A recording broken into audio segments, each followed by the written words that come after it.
बसून ऐकतायत, काही लोक शॉपिंग करण्यामध्ये एंगेज आहेत.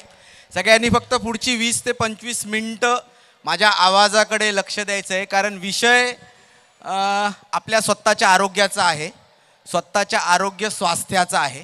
त्यामुळे मनोरंजनासोबतच आपण थोडासा वेळ जर आरोग्यासंदर्भात घालवला तर नक्कीच आपण एक सुदृढ आरोग्य स्वतःचं मेंटेन करू शकू आणि स्वतःच्या घरापासून एक चांगल्या आरोग्याची सुरुवात करू शकू. हृदयरोग आणि मधुमेह या दोन विषयांसंदर्भात मी बोलणार आहे. बऱ्याचदा जी काय पब्लिक जमलेली आहे त्याच्यामध्ये हा आजार नसेलही, पण आजाराचे जर स्टॅटिस्टिक बघितले, आजाराचे जर आकडे बघितले तर हृदयरोग आता काही 50 नंतर 40 नंतरचा आजार असं काही शिल्लक राहिलेलं नाही आहे. हृदयरोग हा तारुण्यात 30 25 सुद्धा यायला लागलेला आहे. त्यामुळे प्रत्येकाने ज्याला हृदय आहे, ज्याच्याकडे हृदय आहे, अशा प्रत्येक व्यक्तीने त्याच्या हृदयाची काळजी अगदी तरुणपणापासून घेणं खूपच गरजेचं आहे. वेगवेगळी उदाहरणं आपल्या समोर आहेत. दिसताना फिट, जिममध्ये जाऊन वर्कआउट करणारे वेगवेगळे सिने नट, सिने तारका, मते साऊथचे ॲक्टर्स असो किंवा टी व्ही सिरियलमधले ॲक्टर असो, या प्रत्येकाला अगदी तरुण वयात हार्ट अटॅक आल्याची अनेक उदाहरणं आहेत. त्यामुळे विषय हा खूप महत्त्वाचा आहे. फक्त एक 15 ते 20 मिनटं तुम्ही जर हा विषय समजून घेतला तर मला नाही वाटत की हृदय स्वास्थ्य किंवा मधुमेहासाठी आपल्याला कुठल्या डॉक्टरकडे जायची गरज पडेल. दिल किंवा हृदय, हृदय म्हटलं की थोडं कॉम्प्लिकेट, कार्डियॅक म्हटलं की अजून घाबरून जाणार आजार. पण दिल म्हटलं की आपल्याला सगळ्यांना माहिती आहे, आपल्याला कॉलेजचे दिवस आठवतात आणि एक चित्र आपल्या डोळ्यासमोर येतं. या दिलची काळजी, या हृदयाची काळजी आपण घ्यायला पाहिजे का? हो, नक्कीच घ्यायला पाहिजे, कारण याचा संबंध डायरेक्ट जीवन मृत्यूशी आहे. हृदय जर थांबलं तर त्याला आम्ही डॉक्टर, तो मनुष्य मृत पावला, डेड झाला असं आपण म्हणत असतो. त्यामुळे हृदय सतत चालू राहणं खूप गरजेचं आहे आणि हे चालू आहे की नाही हे ठरवण्यासाठी आम्ही डॉक्टर त्या रुग्णाची किंवा त्या माणसाची नाडी चेक करत असतो, पल्स चेक करत असतो, हार्ट रेट बघत असतो. त्यामुळे हे हृदय खूप महत्त्वाचं आहे. आणि या हृदयाची सुरुवात जी होते, हृदयाच्या कामाची जी सुरुवात होते, ही आपण आईच्या पोटात असल्यापासून सुरुवात होते. साधारण 4-5व्या महिन्यात हृदय काम करायला सुरुवात करतं आणि आयुष्याच्या शेवटपर्यंत कुठलीही सुट्टी नाही, आळस नाही, थांबलेलं नाही, थकलेलं नाही, अविरत ते काम करत असतं. त्यामुळे अशा हृदयाची काळजी आपल्याला आवर्जून घेणं खूप गरजेचं आहे. आणि त्यासाठी जास्त काही करायचं नसतं. काही विशेष टिप्स आहेत ज्या मी तुम्हाला या व्याख्यानाच्या शेवटी सांगणार आहे. तेवढ्या जरी तुम्ही फॉलो करायला सुरुवात केली तरीही तुम्हाला हृदयरोग, हार्ट अटॅक याची भीती बिलकुल राहणार नाही आहे. त्यामुळे हृदयाची काळजी काय घ्यायला पाहिजे आणि हृदय रोग होतो किंवा हृदयाला आजार होतो म्हणजे नक्की काय होतं हे आपण थोडक्यात समजून घेणार आहोत. हृदय जसं मी म्हटलं आईच्या पोटात असल्यापासून काम करतं. एका मिनिटाला साधारण 70-72 ठोके करणं त्याचं काम असतं. एका मिनिटाला 5 लिटर रक्त आपल्या शरीरात फिरवायचं काम आपलं हृदय करत असतं, अविरत करत असतं, नॉनस्टॉप करत असतं. पण या हृदयाच्या कामात अडथळा आणणारे हृदयाचे काही शत्रू असतात आणि हे शत्रू जर आपल्या शरीरात पॉवरफुल बनत गेले तर कालांतराने हृदयरोग होणार आहे किंवा हृदयाची ताकद कमी होत जाणार आहे, हृदयाचा आजार होणार आहे हे मात्र नक्की. हृदयाच्या कामातला किंवा हृदयाला काम करू न देणारा पहिला शत्रू म्हणजे आपलं वाढत जाणारं वजन. मित्रांनो, 1 किलो वजन वाढलं आपल्या शरीरामध्ये की त्या वजनाला जिवंत ठेवण्यासाठी साधारण 1.5 किलोमीटरची पाईपलाईन वाढते, रक्तवाहिन्या वाढतात. मग समजा माझं वजन 10 किलो जास्त आहे, माझी उंची आणि वजन याचं एक प्रपोर्शन असतं. कसं ठरवायचं? तुमची उंची सेंटीमीटर वजा 100 करा, रफली जी संख्या येईल. फॉर एक्झाम्पल माझी उंची आहे 167, वजा मी 100 केले तर किती शिल्लक राहतात? 67. किमान 67 किलोच्या जवळपास माझं वजन पाहिजे. एवढं असेल तर उंची आणि वजन माझं प्रपोर्शनेट आहे. मग उंची पेक्षा वजन समजा जास्त आहे, 10 किलो जास्त आहे, तर साधारण 15 किलोमीटरची रक्ताची पाईपलाईन आपण एक्स्ट्रा विनाकारण वाढवून ठेवलेली आहे. मग मला सांगा, या 15 किलोमीटर पाईपलाईन मधून रक्त फेकायला हृदयाची ताकद हळूहळू कमी होत जाईल की नाही जाईल? कमी होणार. त्यामुळे वजन हा सगळ्यात महत्त्वाचा शत्रू आपल्याला म्हटला पाहिजे. दुसरा महत्त्वाचा शत्रू तो म्हणजे वाढत जाणारं ब्लड प्रेशर. ब्लड प्रेशर म्हणजे काय? हृदय आणि हृदयासंदर्भातल्या ज्या रक्तवाहिन्या आहेत, शरीरातल्या रक्तवाहिन्या आहेत, या संकुचित होतात आणि संकुचित झाल्यामुळे हृदयावरती लोड वाढायला लागतो. एक साधं उदाहरण देतो. एक मोठ्या HP ची मोटर आहे आणि त्याला पाईपलाईन आपण छोटे नळ जोडले किंवा छोट्या पाईप टाकलेले आहेत. मग काय होईल? छोट्या पाईपमुळे त्या मोठ्या मोटरवरती लोड वाढायला लागतो. तसं आपल्या शरीरातल्या रक्तवाहिन्या निमुळत्या झाल्या, संकुचित झाल्या, कॉन्ट्रॅक्ट झाल्या तर प्रेशर वाढवलं जातं आणि हळूहळू त्याचा फटका, त्याचा धोका हृदयावरती यायला लागतो. त्यामुळे ब्लड प्रेशर हा दुसरा महत्त्वाचा शत्रू आहे. तिसरा महत्त्वाचा शत्रू तो म्हणजे आपल्या शरीरातली वाढत जाणारी साखर, ज्याला आपण डायबिटीज असं म्हणतो. साखरेमुळे होतं काय? आपल्या शरीरातली पाईपलाईन ही साधारण 150 मिलीग्रॅम साखर नेण्यासाठी बनलेली आहे. आता या पाईपलाईनमध्ये 200, 250, 300 एवढी साखर जर फिरायला लागली तर हळूहळू ती रक्तवाहिनी कडक बनायला लागते, त्याची इलॅस्टिसिटी, लवचिकता कमी व्हायला लागते आणि अशी कडक अलवचिक म्हणजे हार्ड बनलेल्या रक्तवाहिनीमध्ये रक्ताची गुठळी बनणं, ब्लड प्रेशर वाढणं आणि रक्ताची गुठळी बनून हार्ट अटॅक यायची संभावना वाढत चाललेली असते. त्यामुळे डायबिटीज म्हणा, ब्लड प्रेशर म्हणा किंवा वाढत जाणारे वजन हे 3 महत्त्वाचे शत्रू आपल्याला म्हटले पाहिजेत. हे जर आहेत तर भविष्यात 4 ते 5 वर्षात तुम्हाला कदाचित हृदयरोग होऊ शकतो, हृदयासंदर्भातला त्रास होऊ शकतो. मग हृदय माझ्या शरीरात जे आहे हे व्यवस्थित काम करतंय का हे बघणं पण खूप गरजेचं असतं. कारण आपल्या शरीरातल्या हृदयाची ताकद जर कमी होत गेली तर अशा वेळेला जे काही संकट येतात, जे काही अटॅक्स होतात, जे काही हल्ले होतात हृदयावरती, त्यावेळेला ते हृदय सक्षमपणे तोंड देऊ शकत नाही. त्याच्यातला महत्त्वाचा हल्ला तो म्हणजे हार्ट अटॅक. हार्ट अटॅकच्या परिस्थितीमध्ये एखाद्याला हार्ट अटॅक आला तर त्याच्या हृदयात किती ताकद आहे त्याच्यावर डिपेंड असतं हा व्यक्ती हॉस्पिटलपर्यंत पोहोचू शकणार आहे की नाही. तुम्ही अशी वेगवेगळी उदाहरणं बघितली आहेत की काही व्यक्तींना हार्ट अटॅक येतो आणि लगेच त्यांची डेथ होते. काही व्यक्तींना 4-4, 5-5 तास लागतात हॉस्पिटलपर्यंत पोचायला, परंतु ते व्यवस्थित सुखरूपपणे त्या आजारातून बाहेर पडतात. आणि अशाही व्यक्ती बघितल्या असतील की हार्ट अटॅक येऊन गेलाय, त्यांना कधीतरी 3-4-6 महिन्यांनी कळतं डॉक्टरकडे गेल्यावर की कदाचित हार्ट अटॅक येऊन गेलेला आहे. मग ही 3 वेगवेगळी उदाहरणं का दिसतात? सहज सोपं आहे. ज्याच्या हृदयात ताकद जास्त तेवढं ते त्या हार्ट अटॅकशी लढू जास्त प्रमाणात शकतं आणि हार्ट अटॅकवरती मात करू शकतं, विजय मिळू शकतं. मग आपल्या हृदयात ही ताकद आहे का हे समजून घेणं खूप गरजेचं आहे. बऱ्याचदा होतं काय, आपल्या हृदयाची ताकद कमी कमी होत चाललेली असते आणि आपल्याला कळून सुद्धा येत नाही. ताकद कमी होणं म्हणजे काय? उदाहरणार्थ तुम्ही रेल्वेचा ब्रिज चढताय आणि फास्ट चढल्यानंतर शेवटी गेल्यानंतर थोडीशी धाप लागायला लागली तर समजून जायचं हळूहळू कदाचित आता माझ्या हृदयाची ताकद कमी होत चाललेली आहे. बऱ्याचदा आपण टाळतो, जाऊ दे, वय झालं, थोडासा हल्ली थकवा जाणवतोय, हे असं होतच राहतं. त्यामुळे ह्या छोट्या छोट्या लक्षणांकडे दुर्लक्ष करून चालणार नाही आहे. हृदय सिग्नल देत असतं आपल्याला. काय काय सिग्नल असतात? जसं मी म्हटलं, चालताना दम लागणं, धाप लागणं. सुरुवातीला जिना चढताना धाप लागायला लागते, 3ऱ्या-4थ्या जिन्यात धाप लागायला लागते. त्याच्यावरती धाप लागत असेल तर नॉर्मली आहे, सगळ्यांनाच लागणार आहे. पण 3ऱ्या-4थ्या जिन्यात जर धाप लागत असेल तर कुठेतरी अलर्ट होणं गरजेचं आहे.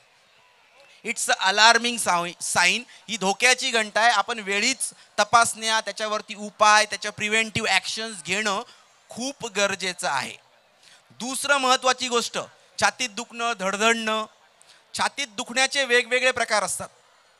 काही लोकांना फक्त ॲसिडिटी होते, काही लोकांना डाव्या बाजूला दुखतं, काही लोकांना उजव्या बाजूला दुखतं, काही लोकांना फक्त दातच दुखतो, काही लोकांना घसा दुखतो, काही लोकांना पाठीत दुखतं.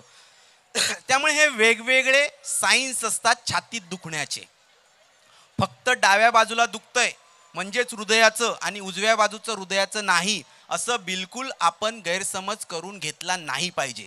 ज्या ज्या वेळेला तुम्हाला अनइझी वाटतंय, बॉडी काही सिग्नल्स देतंय, तपासण्या करणं खूप गरजेचं आहे. तिसरं महत्त्वाचं लक्षण ज्याची आत्ता आपण टेस्ट करू शकतो, तिसरं महत्त्वाचं लक्षण म्हणजे पायावरती येणारी सूज. 1 मिनिट लागणार आहे, फक्त पॅन्ट वर करायची आहे आणि इथे एक हड्डी आहे, सगळ्यांनी करू शकता माझ्यासोबत, राईट. या हड्डीच्या अगेन्स्ट तुम्हाला फक्त 15 सेकंद जोरात प्रेस करायचं आहे.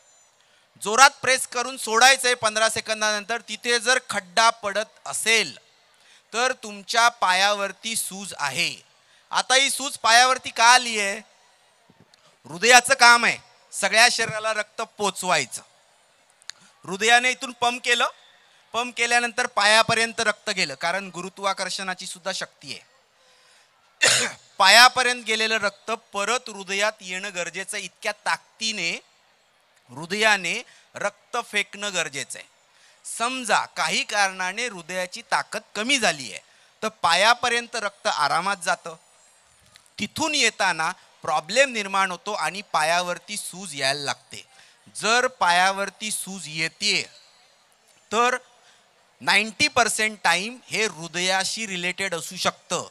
अजून किडनी प्रॉब्लेममध्ये पायावर सूज येते, अनेमियामध्ये येते, फ्रॅक्चर झालं असेल तर येते, थोडंसं रक्तवाहिन्या म्हातारपणात लूज पडल्या असतील तर येते, व्हेरिकोज वेन्स असतील तर येते. ही वेगवेगळी कारणं आहेत. पण 90% वेळा पायावरती येणारी सूज ही हृदयामुळे किंवा हृदयाच्या कमी ताकदीमुळे येत असते. त्यामुळे 3 लक्षणे नेहमी लक्षात ठेवायची. चालताना धाप लागतीये, अलार्मिंग साईन आहे. छातीत दुखतंय, जळजळतंय, अलार्मिंग साईन आहे. तिसरं महत्त्वाची, पायावरती सूज येते, अलार्मिंग साईन आहे. ही 3 लक्षणं दिसत असतील तर तुमच्या हृदयाची ताकद कदाचित कमी झालेली असू शकते आणि अनायासे ह्या परिस्थितीत जर हार्ट अटॅक आला तर हृदय तग धरू शकत नाही. मग तो कितीही जिममध्ये जाऊन डंबेल्स उचलून व्यायाम करणारा व्यक्ती असला तरी सुद्धा. त्यामुळे 3 लक्षणं नेहमी लक्षात ठेवायची. मग करायचं काय?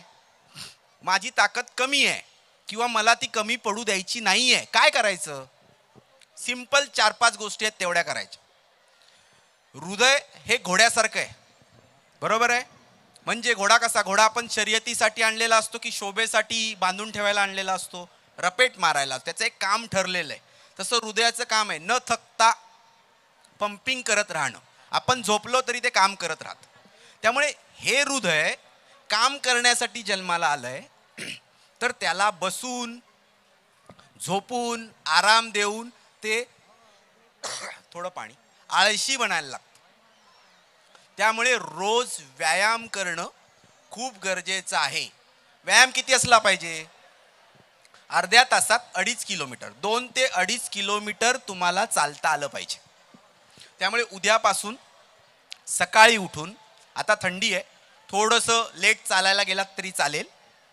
6:30, 7, 7:30 पर्यंत तुम्ही चालायला जाऊ शकता. जेवढं जास्त थंडी तेवढी उबदार कपडे घालून तुम्हाला चालायला जायचं. थँक्यू.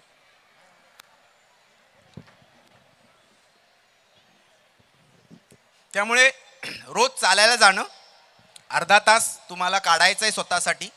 हा नाही काढला तर मी अशी उदाहरणं बघितलीत, हार्ट अटॅक आल्यानंतर सगळं दिसायला लागतं. मग शेजारचं गार्डन दिसतं, अरे तिथे सकाळी लोक चालायला पण येतात का? अच्छा. मग तेलाचे वेगवेगळे डबे दिसायला लागतात. मग हे ऑइल चांगलं की ते ऑइल चांगलं. मग घरात मीठ आपण किती खाल्लं पाहिजे याच्यावर डिस्कशन व्हायला लागतं. त्यामुळे ठेच लागल्याशिवाय आपण कधी शाने होत नाही. तर ही मेंटॅलिटी आपल्याला बदलायला लागेल. प्रत्येक वेळेला आजारी पडून डॉक्टरकडे जायचंय ही मानसिकता बदलायला लागेल. आपल्याला आत्तापासून काळजी घ्यायची आहे आणि काळजी घेणं कधीही चांगलं आणि स्वतःच्या आरोग्यासाठी काही पावलं उचलणं चांगलं. रोजचा व्यायाम महत्त्वाचा. दुसरी गोष्ट, जेवणात काही विशिष्ट बदल आपल्याला करायला लागेल. जेणेकरून वजन तुमचं वाढणार नाही.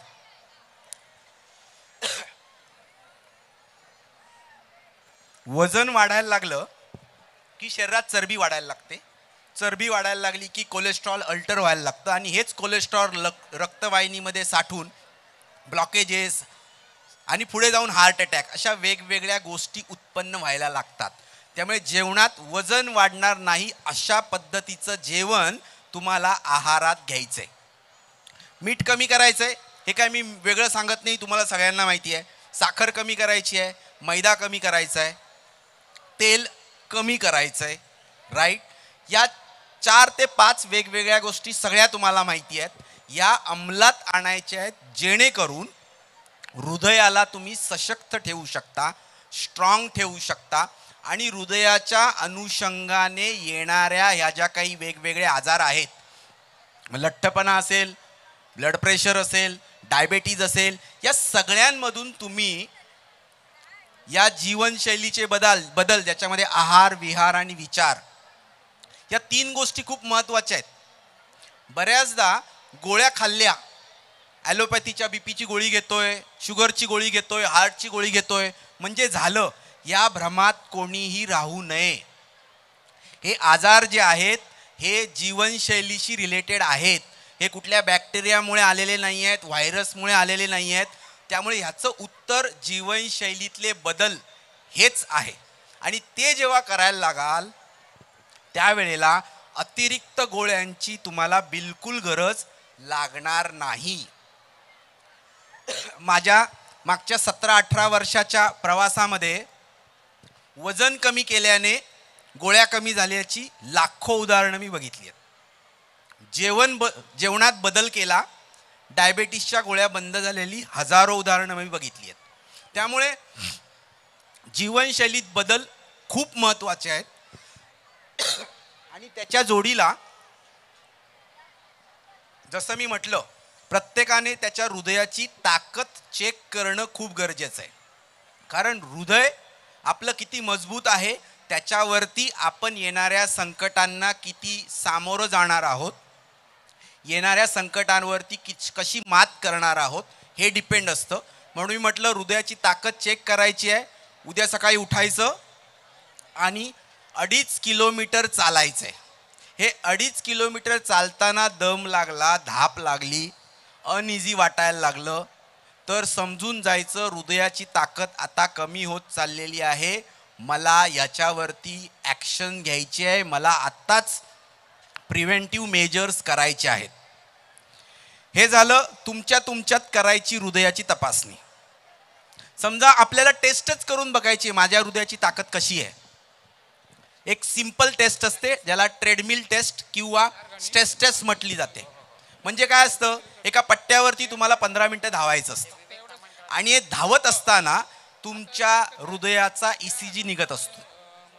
जसं गाडी विकत घ्यायला गेलो आपण तर गाडी अशी उभी असते, ती तशीच डायरेक्ट विकत घेतो का? नाही. आपण टेस्ट ड्राईव्ह करून बघतो की त्याचं इंजिन कसं काम करतं. तसं हृदयाला जर तपासायचं असेल तर असं बसून तपासता येत नाही. आता ECG काढला मी, सगळ्यांचा नॉर्मलच असणार आहे. आत्ता BP बघितला, सगळ्यांचा नॉर्मलच असणार आहे.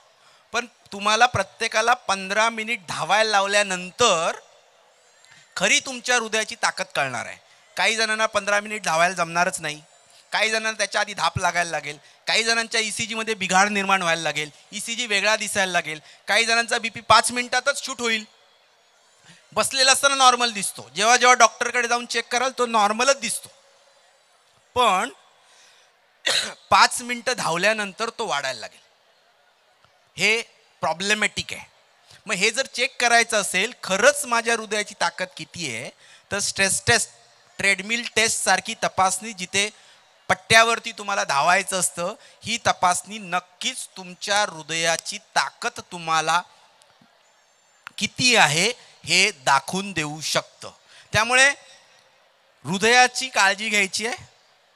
रोज सकाळी अर्धा तास उपाशीपोटी चालणं, जेवणात काही विशिष्ट बदल करणं जेणेकरून वजन वाढणार नाही, कोलेस्ट्रॉल वाढणार नाही.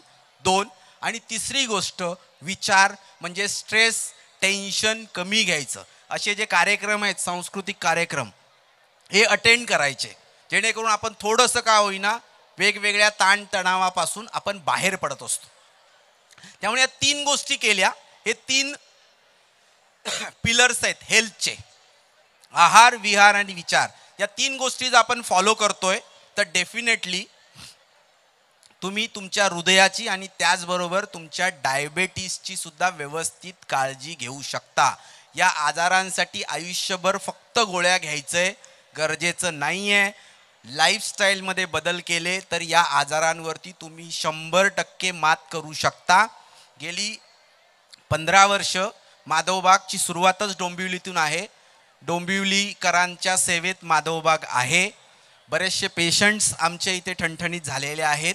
त्यामुळे तुम्हालाही कोणाला हृदयासंदर्भात काही त्रास असेल, विना शस्त्रक्रिया, विदाऊट सर्जरी तुम्हाला ट्रीटमेंट करायची असेल, मधुमेह असेल, ब्लड प्रेशर असेल, यांच्या गोळ्या बंद करायच्या असतील, या आजारातून पूर्णपणे बाहेर पडायचं असतील तर माधवबागचे क्लिनिक्स, डोंबिवलीमध्ये 4 क्लिनिक्स आहेत. तुमच्या घराजवळच्या क्लिनिकला तुम्ही जाऊ शकता.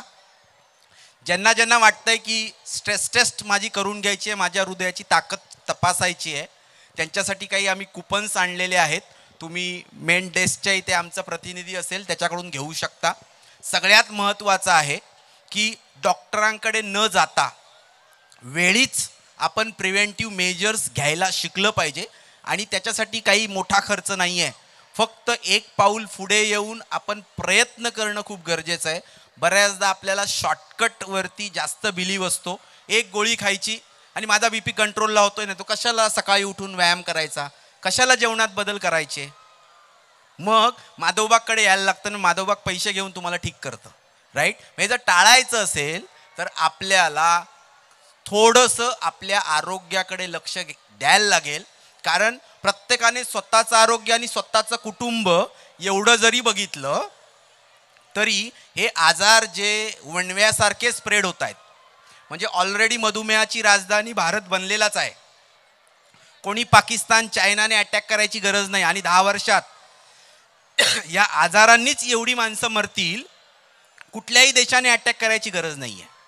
त्यामुळे जर स्वतःला वाचवायचं असेल, स्वतःच्या घराला वाचवायचं असेल, स्वतःच्या देशाला वाचवायचं असेल तर आपण स्वतःची काळजी स्वतः घेतली पाहिजे, स्वतःच्या हृदयाची काळजी घेतली पाहिजे. आणि त्यासाठी रोज अर्धा तास व्यायाम आणि जेवणात विशिष्ट बदल, एवढ्या जर गोष्टी तुम्ही करत असाल तर नक्कीच तुमच्या हृदयाला तुम्ही सुदृढ ठेवू शकता.